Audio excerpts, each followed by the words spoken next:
Greetings, mortals, this is I, Spazy Gamer, and welcome to my review of One Piece chapter 876. Pudding coincidentally appears. Yep, this chapter finally explains what the hell up is with Pudding. We find out that she's actually a cross between a Yandere and TSUNDERE. Yeah, she's going completely nuts over Sanji. Oh yeah, but let's start at the beginning. We see that Big Mom of course survived that big ass thunderbolt, and that thunderbolt created a big crater, and she's at the bottom of it, and thankfully she can't get out, but still it did little to no damage, it appears.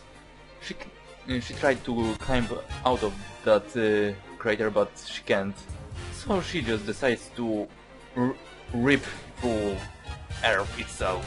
Tear through Earth. I don't know how that works. She may even eat some of that Earth, that ground. Whatever. Yeah, Jinbei was right. Nothing can stop Big Mom when she's going all crazy over food like that. And she's in one of her eating fits. She gets out quickly and still chases after Straw Hats. And then Chiffon and Pudding appear on that flying carpet.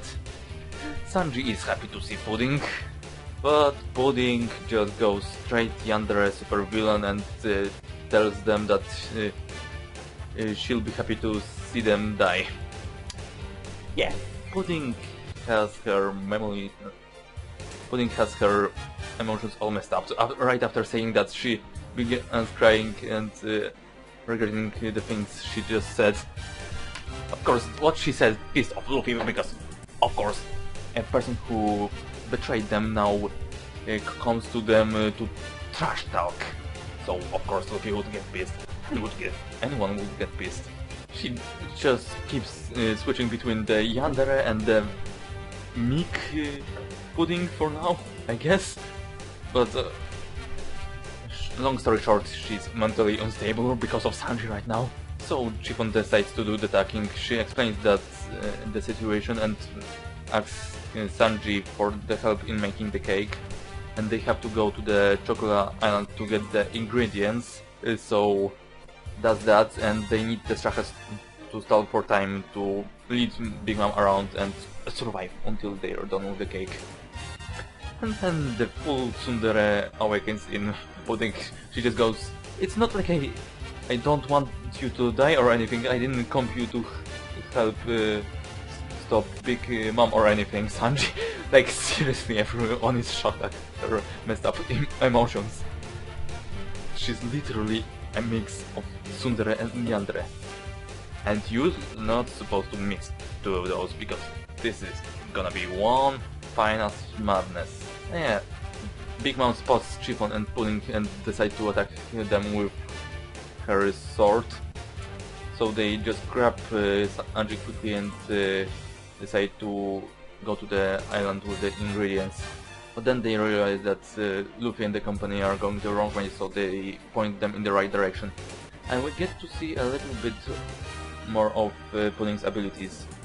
She uses her Memo fruit to affect the memories of the homies, and she temporarily returns their memories from when they were humans, so they're all just confused only for a minute. And Big Mom can't control them in that short amount of time. So that's an interesting way to use an ability. But then Pudding, Chiffon and Sanji leave and fly over the Sunny, and they see Brook and Chopper fighting the Big Mom pirates. They're holding up rather good against common soldiers, but they're still got Katakuri ahead of them. Brook suspects that the enemies are coming from the mirror in Nami's room, so they decide to go and break it. And later apologize to Nami. Well, Nami will be pissed, but it's better to not have enemies coming through a freaking mirror to the ship. And then at the end we go back to Big Mom and Straw Hats.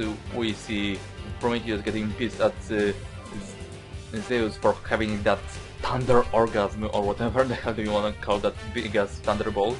And Big Mom is still going crazy, and end up with Sanji looking badass and saying that he'll make a cake that will make Big Mom faint.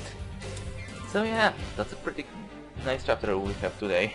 And as always, Pudding is freaking crazy bitch, but kinda bearable crazy bitch, I guess you can put it like that. How the hell did one compliment from Sanji turn her from full Yandere to a weird mix of Yandere and Tsundere? Well, she's an amusing character, I can give her that. Oda has the strangest ideas. I doubt that the Strakas will be able to stall Big Mom for long. I mean, there aren't many places to hide or run, so it's a race against the clock. Sanji and the rest have to do the cake and give it to Big Mom to calm her down. But that doesn't necessarily mean that the things will return to normal, considering that Big Mom will still be after the Rockets. So yeah, it is pretty bad. Oh well, let's see how they'll deal with it, and what amazing, crazy twist will Oda present to us next. And yeah, that was pretty much all I have to say about this chapter, so if you like this review/reaction, then please like, rate, comment and subscribe for more. That has been Spade the Gamer signing out. Peace folks!